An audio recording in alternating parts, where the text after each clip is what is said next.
Welcome to the You Can Man podcast, episode 18. I'm Josh. I'm Tim. And I'm Dave. And on this week's episode, Chick-fil-A. It's my pleasure.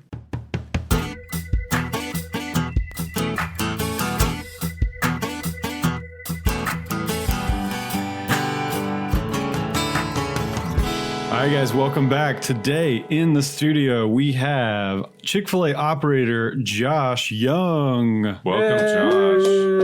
Thank you, guys. Josh, thanks so much for being here. Josh is actually from Thousand Oaks, California, and he has family here, and he grew up here, so he's back in town. So we thought, let's do a show on Chick-fil-A because everyone loves Chick-fil-A. Everyone should love Chick-fil-A. Right? Everyone does love Chick-fil-A. When was the last time you guys except had... Tim's wife. Yeah, well, that's true. We won't get into that. When was the last time you guys had Chick-fil-A? Besides the Chick-fil-A that Josh just brought us because he's awesome. Besides the one I'm digesting right now, I ate at Chick-fil-A yesterday, probably 3 total times this week. Yeah. And it's a Saturday. I had Chick-fil-A yesterday. I don't have Chick-fil-A every day. I think I've said this on the podcast before, but recently I did an inventory of the bank account, and my family has a Chick-fil-A transaction more days than there are in the month. So we have like 32 on average per month. And that's embarrassing. Wow. We are closed every Hi, Sunday. my name is Dave, and I have a problem. Yeah, and they're only open 6 out of Every 7 Sunday. days. Yeah, Closed. it's great. Now, most of them are smaller transactions because it's like one biscuit in the morning or whatever. But anyway, still have a problem. Nice. That is a problem. Well, we have a lot to get to because we have a lot of questions that we want to ask Josh. But we want to get his story of how he started or how he became a Chick-fil-A operator. But I did want to quickly mention, so you're thinking, okay, I'm listening to the You Can Man show, which all their shows are about DIY stuff and plumbing and how to unclog my toilet, right? Yeah. So you may be thinking, why in the world are they talking about Chick-fil-A? Well, we want this to be, our kind of our little tagline is what one man can do, you can do as well. So this is legitimately about how to start your own business. And that's exactly what Josh is doing. And so we want to expand beyond just DIY material into all aspects of life that we feel like men our age would be interested in. Right. Sure. So several episodes back, we did how to start a landscaping business. Now that was kind of more like lawn care kind of stuff, but still it was, if you really wanted to be an entrepreneur and start a business, this would be a really good thing to pursue. And so what one man can do, you can do as well. If you really want to become a Chick-fil-A operator, Josh here is here to tell us his story of how he became an operator. So Josh, go ahead and take it away. Let's talk about when you first started working at Chick-fil-A, and let's just get into the story of how you got to where you are today. Cool. When I was 15, I was talking to my dad about wanting to get a job. I had done I think you guys have talked about this before, but I had done the put flyers around your neighborhood and cut grass for people in your neighborhood. I had done that from like 12, 13, 14. I sold pencils. It was not successful. Door to door in my neighborhood. I have not heard that. I sold them for like $1. Nobody bought them. That's that Greenwood kid. Yeah. So I wanted some more regular income to come in. So, and that was, there's only a few months. In California, you can cut grass all year long as a kid, I guess, but here it's just a few months. You can rake leaves. That's true. There are other yard way things worse, to do, though. I guess. And Chick-fil-A was one of those companies that you could actually work at when you're 15, right? Yes. Or even 14. Is that correct? 14 and 15-year-olds. I have a couple of 14 and 15-year-olds that work for me right now. So I just said, hey, Dad, I want to get a job. I want some regular money coming in.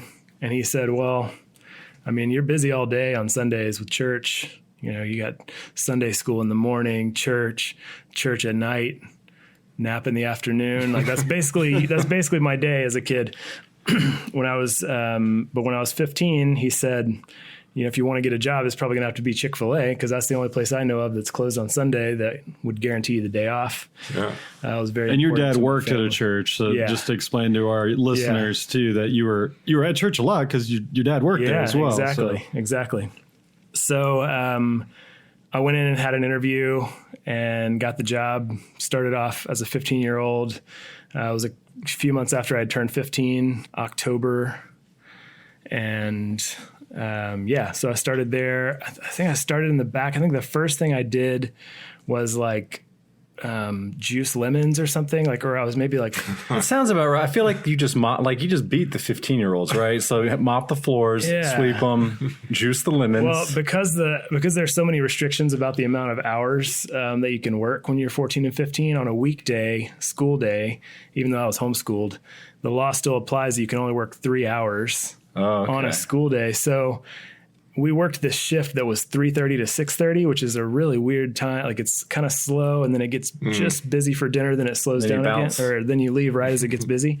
So they always had you do kind of the odds and ends type things. Preparing for that dinner rush. Well, I just learned that Chick-fil-A, it's fresh squeezed lemonade. You didn't know that? Well, Is it still true? 32 transactions a month. yeah, I don't drink the lemonade. And I probably have seen that it's like made or whatever, it's but on the container. I probably didn't believe it. Yeah, it says like on the container, lemons, water, sugar.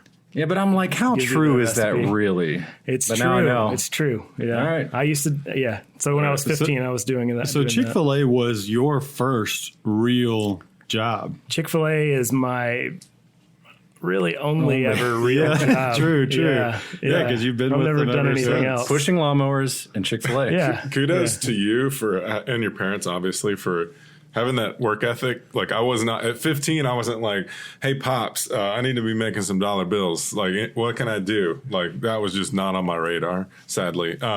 So yeah, good job for your dad. Like kind of pushing you in that direction. I remember because when I was 15, obviously I was starting to think about like I want to be able to drive. I had my learner's license, so I started thinking about what that was going to look like when I turned 16. And my dad was like, "Well, I'm probably going to get a new car pretty soon, so you could buy my old used car from me. Nice. Start saving."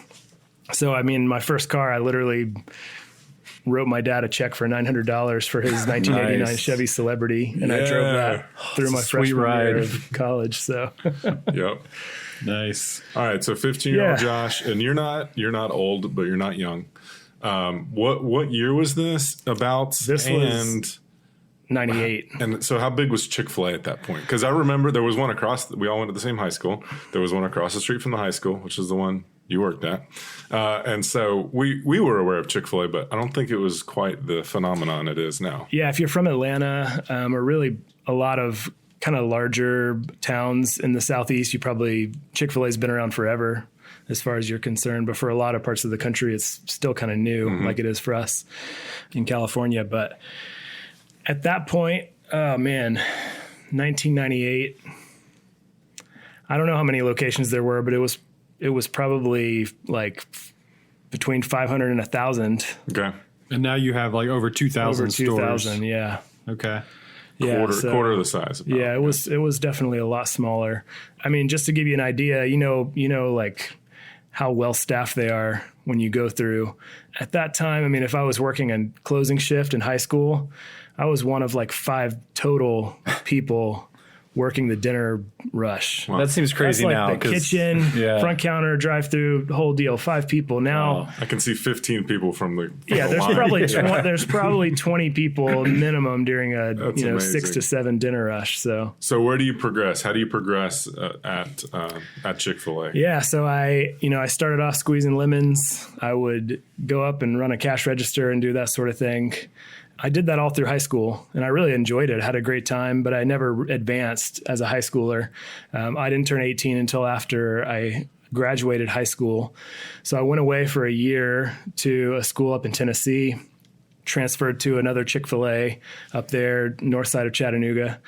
And I was there for about a year. Came back, transferred back home to go to school here, Kennesaw State. Went back to my old boss and said, "Hey, I've been working at a Chick-fil-A in Chattanooga for the past year. I've learned a lot. I'd really like to come back and work for you. I think I'd like to do Chick-fil-A." And you were like, "You're doing it wrong." Yeah, I got all these things that you guys need to fix. Yeah, there is an element of that actually. when you go So somewhere. while you were in college, did you like get kind of a little bug that said, "Okay, I think this could take me"? So, I pretty mean, far. my first kind of inkling of it was I was 18 Okay. and I was wrapping up my freshman year. I had worked at a second Chick-fil-A by that point in Chattanooga, so I had a different experience with a different owner. Gave me just some different perspectives. So I came back to my old boss and said, I think I want to do this as a career. It wasn't at that point that I officially decided to, this all or nothing, I'm going to do this. But I said I would like to, move into leadership at your restaurant. And that's when you got the learn Chick-fil-A tattoo. Yeah, exactly. Held you down. At the time that was violating the uniform policy. Not anymore. You can have tattoos. Well, now. it's weird now if you don't have a tattoo. Yeah, exactly. Yeah, you're kind of unusual. So I came back and talked to him, and he said, well, you worked for me for a few years. You still stayed with Chick-fil-A, so I'd be happy for you to have you come on back and at least give it a shot. So I think I came back. This was right before the semester ended. So then I moved back home right at the end of the semester, and I started that Saturday back to work for him at the original one that I started at. And the next Saturday I was putting on a tie. They handed me some keys. They're like, all right, you're here. You're going to run the shift tonight. That's trial by fire, right? Which again, man, that was 2002. So, really how much things have changed. I would never hand the keys to an 18-year-old that had been back in the saddle for a week and say, it's up to you, man, make it happen. Wow. But that's what happened to me. So did that. Was this out of desperation, or did he really think this guy's got it? I think it was a little bit of both. Probably there was an opportunity where somebody needed the day off. Okay. And I knew how to do it because I'd been doing it for several years. Maybe I hadn't officially done it as a manager or whatever, but I knew what I was doing. And so I think it was, there's a little bit of trial by fire, and we got to have somebody, so let's throw them in there. Opportunity meets preparation. Yeah. And also I will openly admit, if the 2002 version of me was trying to become a Chick-fil-A manager for this same owner today, he'd be like, why don't you go go squeeze the lemons, sweep the parking lot, take the trash out. The caliber of talent has definitely risen. Let's talk about that too, because there's some 40,000 applicants or something. Josh, you had that note down? Yeah. Somewhere around that. The crazy number of applicants to become a Chick-fil-A operator. That's a crazy number. But we already said how many restaurants there are. So it's a very, very competitive space. And so talk about, how did you beat the odds to become an operator? Yeah, take us from manager to operator. It's easier to get into Harvard. I was reading an article I saw about that. Saw that easier to get into Harvard. Yeah, because there's 40 to 50,000 applicants for 100 to 150 new restaurants that come available. Yeah. Nuts. So, again, I'll, lean on the fact that I made this happen, 11 years ago. It's definitely harder now. It continues to get harder as Chick-fil-A continues to grow and more people know about it. So more people are interested in the opportunity, so they can become more and more selective as time goes on. But I worked for Scott from 1998 until 2007. One of those years I was in Chattanooga, like I mentioned, but the rest of the time I was there working for him.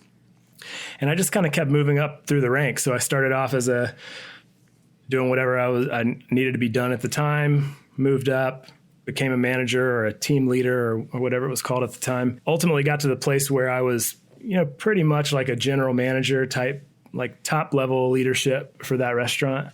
I was making the schedule and printing the checks and paying the bills and doing that kind of stuff.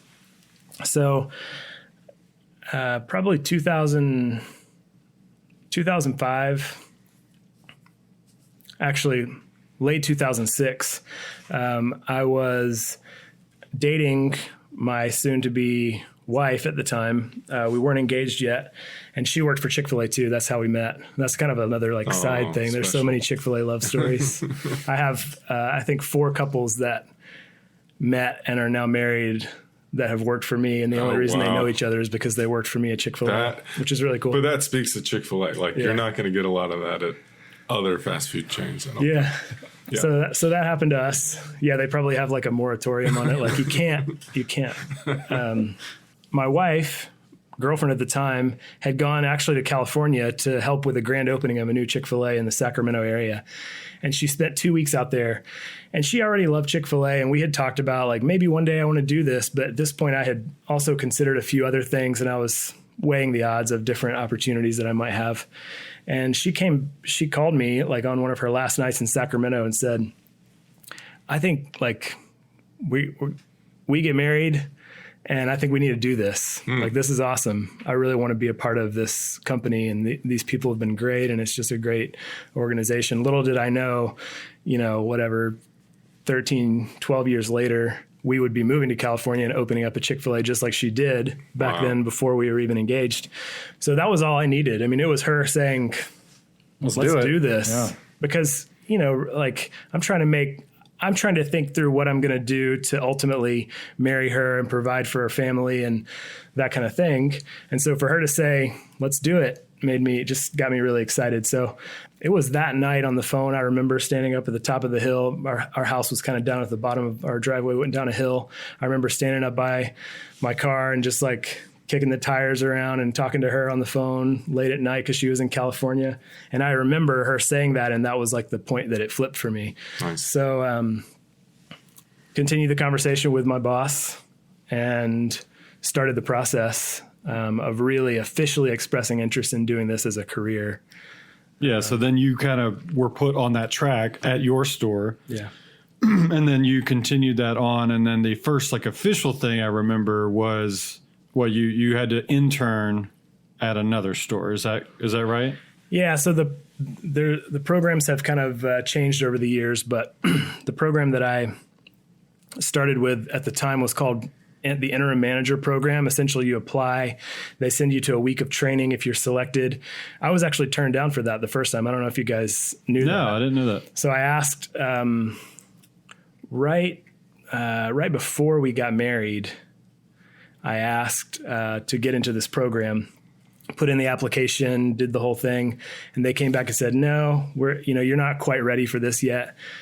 And so my response was, what do I need to do to get ready? Like, you tell me, are there books I can read, people I need to talk to? And I got a really good list together, started reading some books. The guy who was responsible for making the decision about who got into that program, I just started sending him like a monthly update. Here's what I'm doing. Here are the people that I've talked to.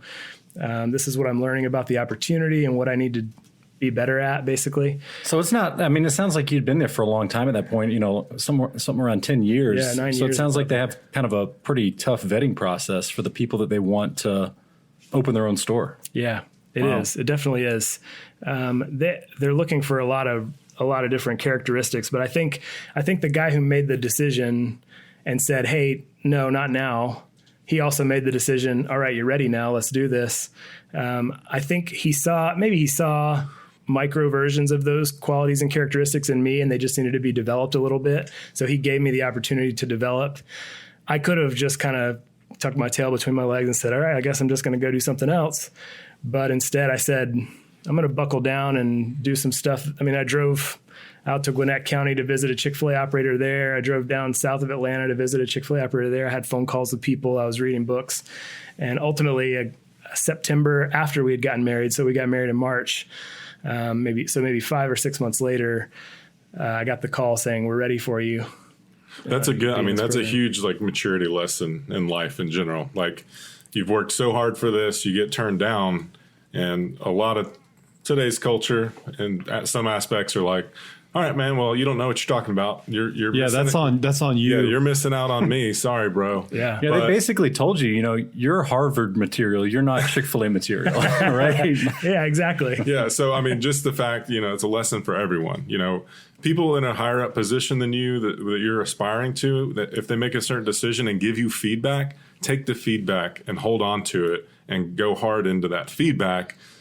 Even if it feels like playing the game a little bit, go for it. And don't take it personally. Sure. I feel like it's so easy to hear somebody give you some criticism, which most of the time is meant to help you.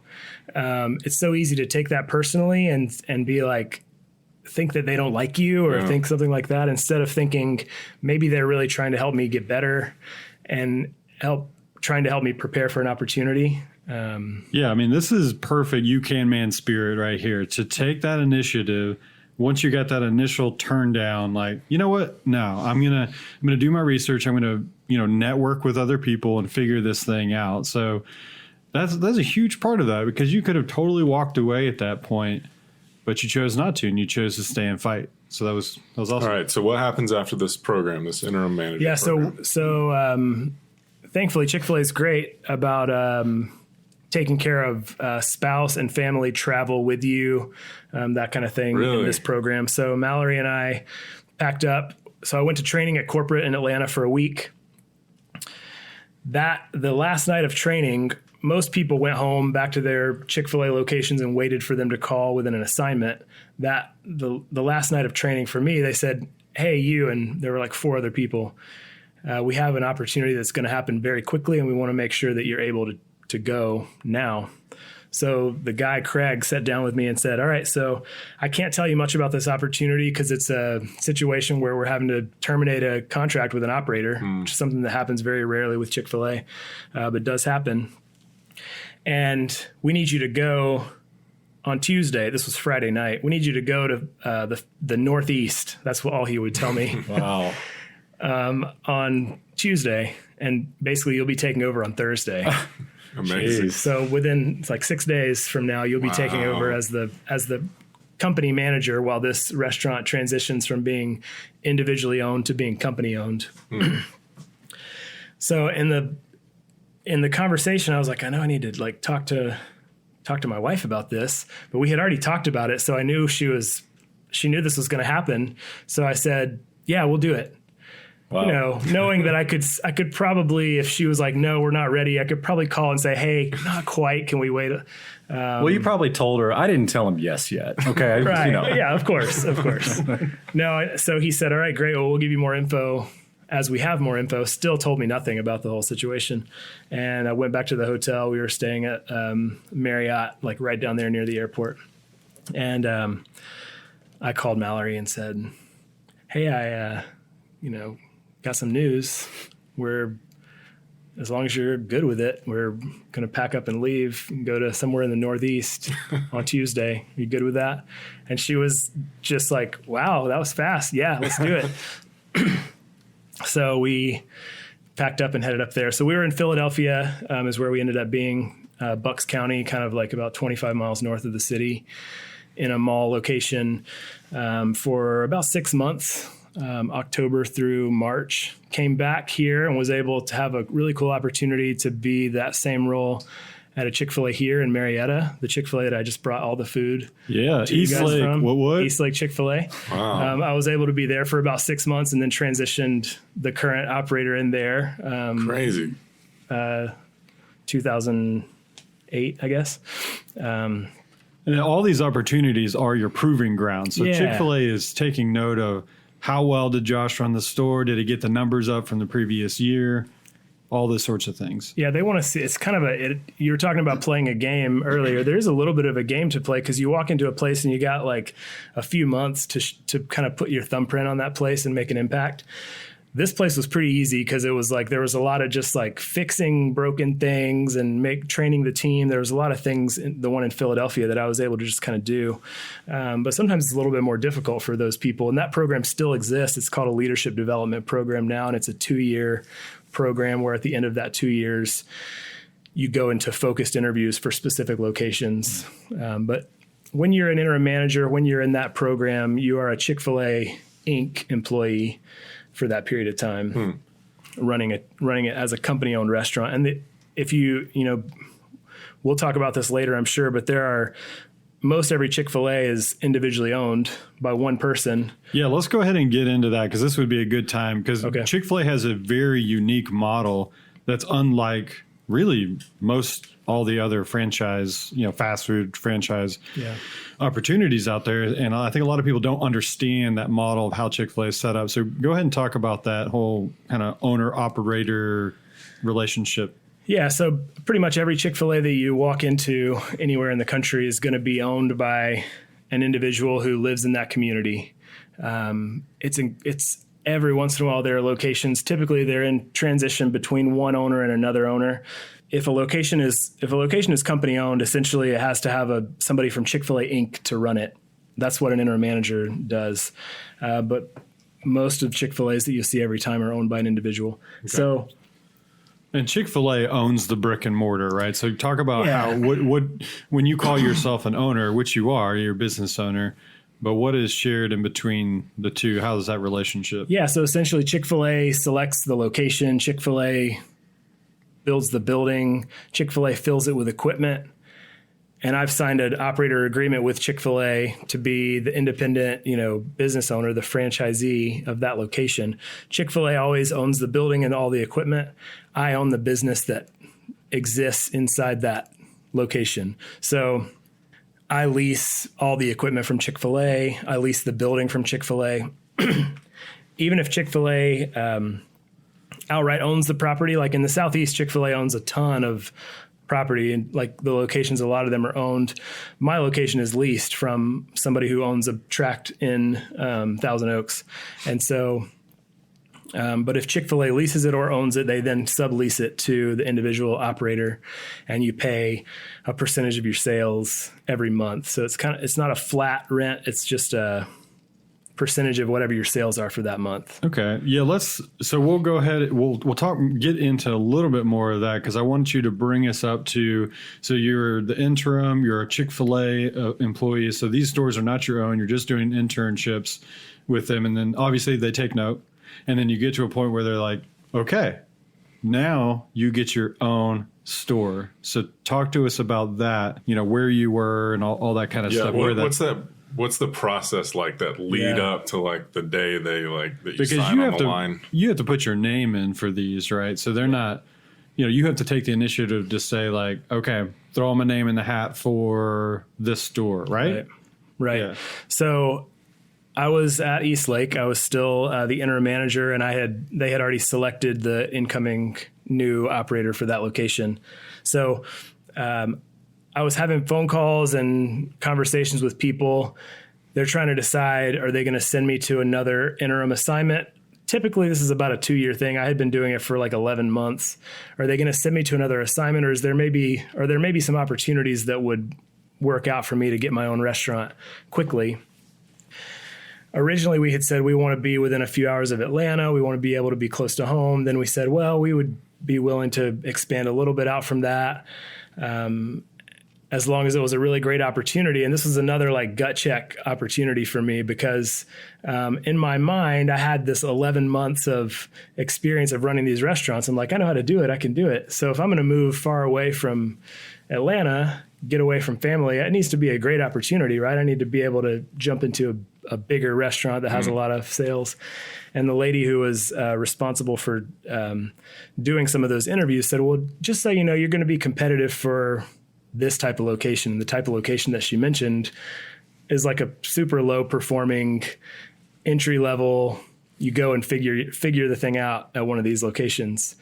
And, again, it was like, oh, like there's an opportunity. I could go and become the owner of one of these locations, and I might make less per year than I'm currently making in this role at this Chick-fil-A Incorporated role. And of course, I thought I was ready for something great. As with anything, almost 11 years later, I can look back on who I was back then and know there's no way I was ready for what I'm currently doing now. But yeah, the opportunity that I ultimately expressed interest in was in Fredericksburg, Virginia. It's about an hour in between Richmond and DC. So it's like really the only stop on I-95 between Richmond and DC until you start getting into like Northern Virginia, DC Metro. And it was a shopping mall. It had been there since 1977. Whoa.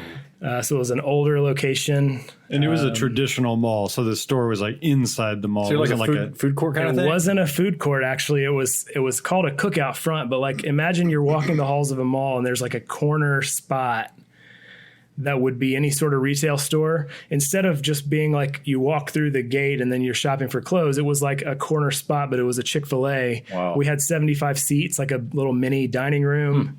And we had almost a like full a Ruby counter. Tuesday in a mall. Yeah, sort of like that. Yeah. And so it's like an airport location, right? Yeah, kind of like that. Airport restaurant. Yeah, if you've ever been to that one in Atlanta that's like this side's Varsity and that side's Chick-fil-A. It's sort of like that. It has like a dining room, but we didn't share a dining room with anybody, but there was a Wendy's on the opposite corner of us. The mall didn't have a food court when it opened. It just had like retail stores and restaurants. So you were an owner of this one? So yeah, this was your first this spot? location in Fredericksburg, Virginia was the first one. I expressed interest in it. They sent us up there to spend a night in Fredericksburg and just kind of check it out. We drove around, we walked through the mall, we drove around the town and saw the other Chick-fil-A's that were there. We met one of the Chick-fil-A operators. I had called him before and said, "Hey, can my wife come by and meet you?" And he drove us all around and talked about the town. It was a really, cool opportunity to get to meet somebody local that was affiliated with Chick-fil-A. We came back from that trip and I, had a phone call scheduled with the gentleman who was making the decision about that one. I said, "Yeah, we want this. This is what we're going to go for." We then had probably 2 more telephone conversations, the gentleman who was making the decision and me. And he asked me, just a bunch of questions about like, how did we feel about it and why were we excited about it? And he told me about the team of owners that was there, the operator team for Central Virginia, which is what the team was called.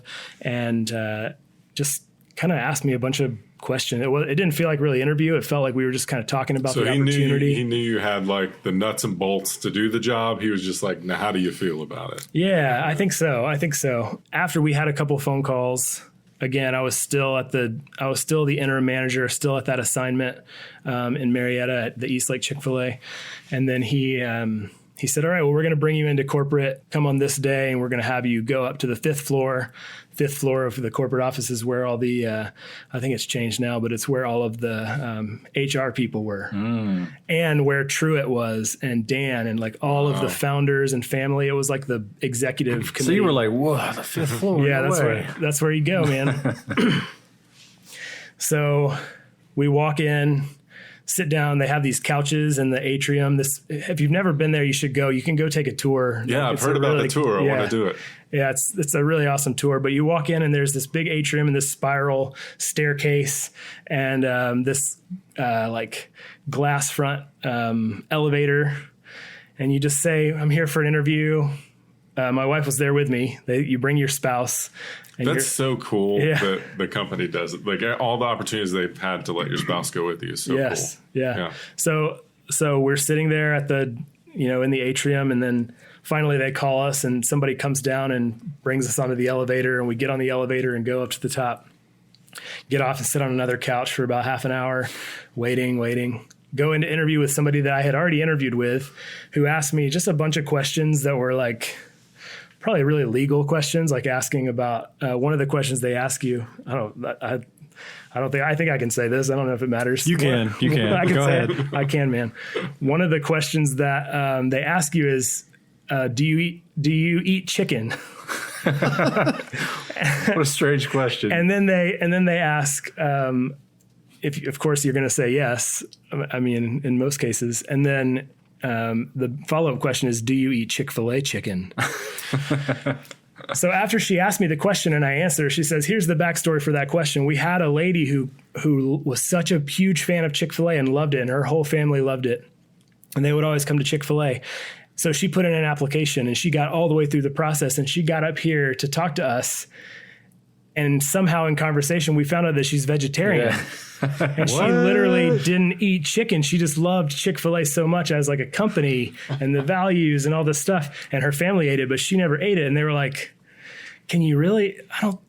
I had never dealt with I it respect before. her more because she is so on board with the company. You know what I mean? I mean, it's not about the chicken. That speaks volumes about Chick-fil-A in and of itself, that someone would go through that entire process and love Chick-fil-A so much, but they're vegetarian. Yeah, I mean, that's crazy. Incredible. That's incredible. My wife laughed at me before I came in. I said, "I'm going to ask him if he's allowed to eat KFC," because I know there's the whole like Coke Pepsi thing. Like if you work for Coke, you're not seen with a Pepsi. My dad worked for Coke, and I wasn't allowed to drink Pepsi growing up. It wasn't, I wasn't gonna, catch on fire if I drank it, but it was certainly frowned upon.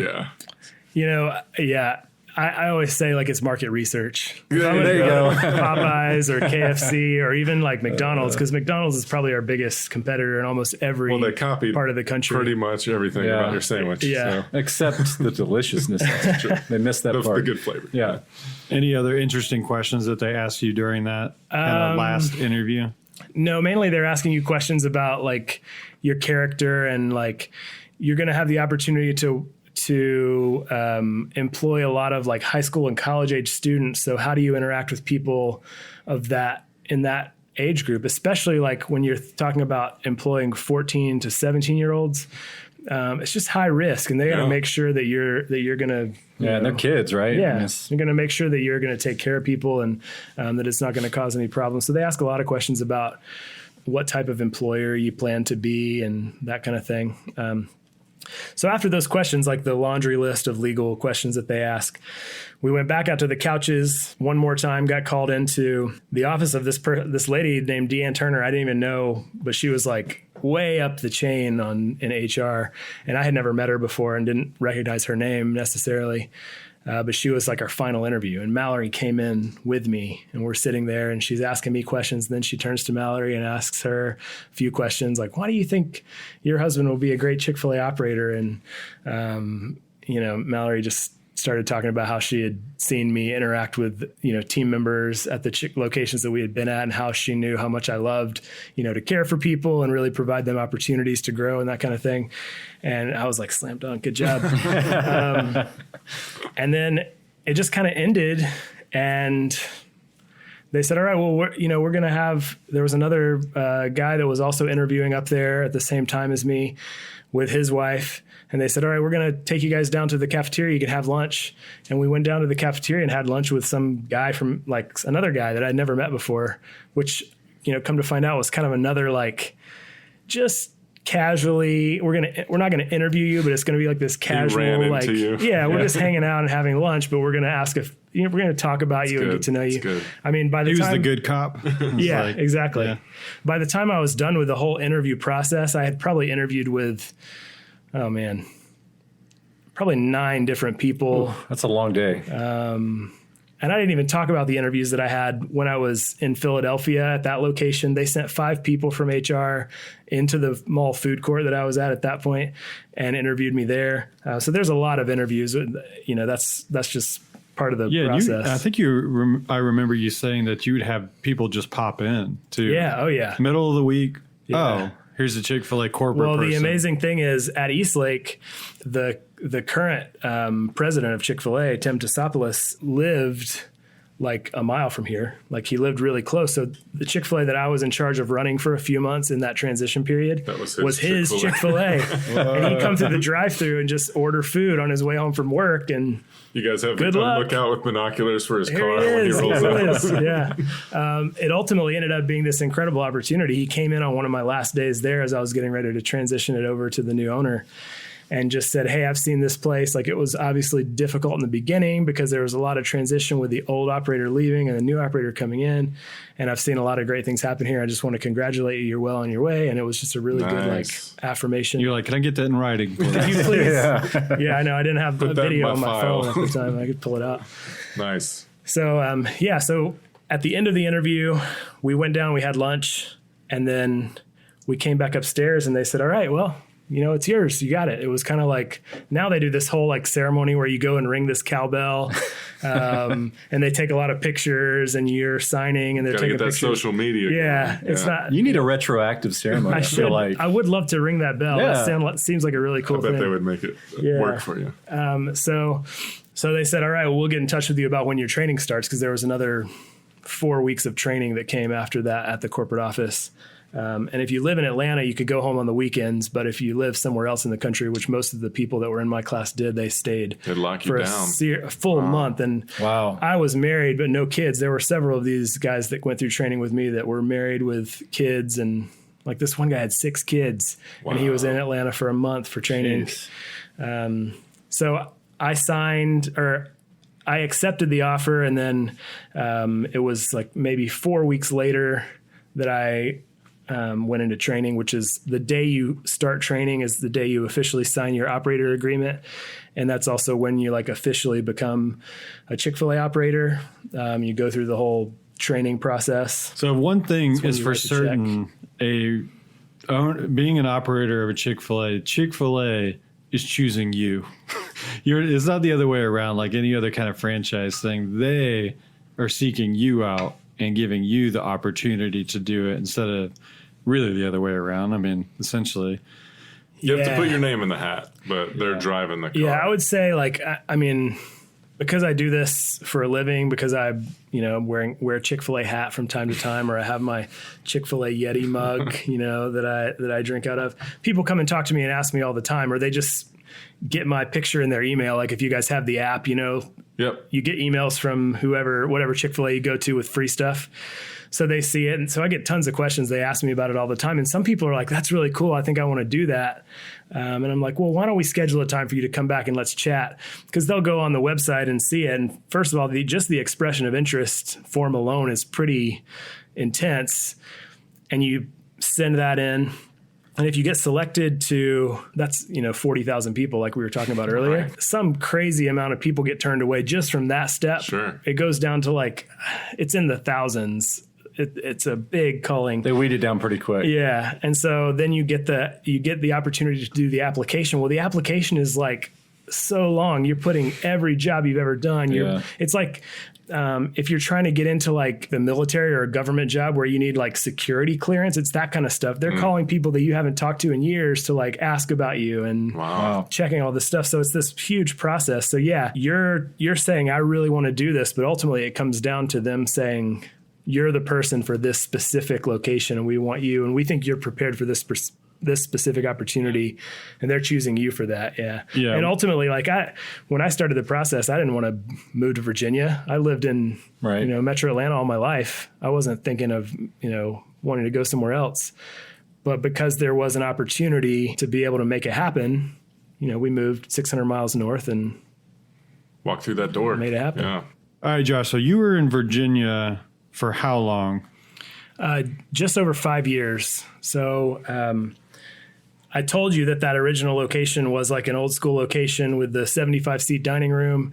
It also had a cookout front, which means apart from prepping salads and handling the raw chicken and stuff, everything happened up front. So if you walk up on the front counter and you order food, you see the guy cooking it and putting it together. The fries are cooking and the chicken's cooking. All the fryers are right up front. After I'd been there for about 2.5 years, we actually picked that location up and moved down into the food court because the mall had decided at that point to build a food court. So we moved our location, which is pretty rare for Chick-fil-A in a mall to say, we're going to re-sign, requires a lot longer lease. So they moved us at the halfway point down to the food court. And I kind of got this awesome opportunity to do sort of a re-grand opening at a brand new restaurant. I mean, all the equipment was the same old equipment. In fact, I had a couple of fryers that were literally from 1977. Wow. That's amazing. This company, Henny Penny, that we use that makes our fryers, I mean, they build these tanks of machines and they're super basic. They just have a motor and some So it was pipes. the same manufacturer that you guys use currently? Yeah, Henny Penny. Yeah. Crazy. That's been the fryer since the 70s. Nice. So we rolled the equipment down the hallway and plugged it all in. And I got a couple, there were a couple of new things, the walk-in refrigerator and freezer. You can't obviously move those. So a couple of those things were new. We opened up down there and I was there for about another 2.5 years. And that second 2.5 years was really the time that we were trying hard to get an opportunity to move. It wasn't because there was anything necessarily wrong with that location, but it was really just a starter location. Mm-hmm. It wasn't a place that was doing a lot of sales volume. It was in a mall that was kind of a regional mall that did a lot of business at Christmas for shopping season, but the rest of the year was pretty slow. Yeah. And there were times where I had people that worked for me that made more than me in a month because, the sales were low. And so that's just kind of how it went. There were plenty of times where I hit the Chick-fil-A base operator income where Chick-fil-A was all right, I mean, you can't do it on less than this. So we're gonna guarantee you that you're gonna make at least this much, and they sort of give you a subsidy or whatever, or a sales incentive or whatever. So we were looking for about 2.5 years to move, and we asked for a lot of different opportunities. This again speaks to the exclusivity of Chick-fil-A in their selection process, because I had been doing it for 3 years. I had been with Chick-fil-A for 13 years at that point. I still was getting turned down for some of these opportunities to move. And it wasn't like I was asking and they were saying, no, you're not ready. It was like I was asking.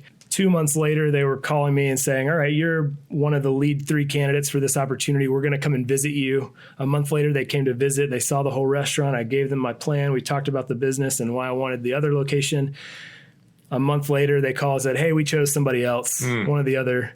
So there were 3 or 4 of these 5-month processes that I went through where I got all the way to the end and was told, nope, not this one. It's tough. Yeah, it is tough because you kind of mentally commit to, like, you learn about a community. Like even in Atlanta, like, I mean, I was from Marietta, but I didn't know a lot about other parts of Atlanta and what other like areas of the metropolitan area, like would I want to live in and what's this community like? So I was doing tons of research about these opportunities. I had a couple of really smart business consultants within the company that basically said, hey, you could stay here in this mall for the next 10 or 15 years trying to get back to Atlanta, or you can just kind of take a risk and do something that some people might think is a little crazy. And if you're going to have to drive a long ways or fly to visit family anyways, if you're not going to be able to get back to Atlanta, why don't you just do something that maybe people think is crazy and you might have this opportunity that's really incredible. So I went home and talked to Mallory. If there's anywhere in the country that you could live and you knew it didn't matter, you were going to have to drive 10 hours like we did from Virginia, or you were going to have to fly to visit family, where would you want to live? And like her first thing was, let's just go take a trip to Southern California and visit and just see it. So we went and we did a full tour, like San Diego up through LA, and Thousand Oaks is on the north side of LA, about 40 miles north. So we went all the way up, ended in Thousand Oaks because we knew there was a location coming there, came back down to LA, flew out back to Atlanta or back to Virginia. It was at that point, which was like late 2012, that I said, I'm going to go for something in Southern California. This is, it's like the land of opportunity from back in the day. It's like the gold rush. Yeah. There's like for Chick-fil-A especially. Well, I mean, yeah, because you're kind of pioneering. There weren't a lot of Chick-fil-A's. There still aren't, but there weren't a lot when we moved. And so you're kind of a pioneer. And so it's sort of like there's gold there. Like you got to go. There's so many people, but it hadn't really proven itself yet. It was like a lot of the locations were having a hard time, like just raising awareness of even what Chick-fil-A was. So foreign to us here. It is. It really is. Yeah. That was late 2012. And then, so it was just over a year, January of 2014, I got the phone call from the guy who was making the decision about this specific location in California. And he said, hey, just want to let you know, you're our guy. This is going to be yours. You're going to grand open Chick-fil-A Moore Park Road. And we'll give you more details later, but this is approximate time frame, and we'll talk over the next few weeks. I just wanted to let you know so you don't have to wait around any longer. Cool. Very cool. And the next day, Mallory found out that she was pregnant with our first. Perfect timing. That's the only way to do it. Yeah. Dude, that's awesome. I loved hearing your story of, hopefully you guys have got a solid idea. If you never knew what goes into becoming a Chick-fil-A operator, now you definitely do, hearing Josh's story. So this is actually going to be a 2-part series. We've got tons more questions to ask Josh. Yeah, I think part 2 is going to be more like the fun questions about like Chick-fil-A secret stuff and insider info. But yeah, we'll maybe finally figure out why in the world they got rid of the spicy chicken biscuit. It's been our number one question. Tim's hot about it. It's been our number one There's question. been one of my friends, I posted on social media, hey, ask us your Chick-fil-A questions. And he's like, spicy biscuit, what's up? So anyways, lots of those kind of questions that we're going to get to. Super interesting stuff. If you're into Chick-fil-A, definitely check that out. So this is part 1, and we'll be back on part number 2. Thanks for listening.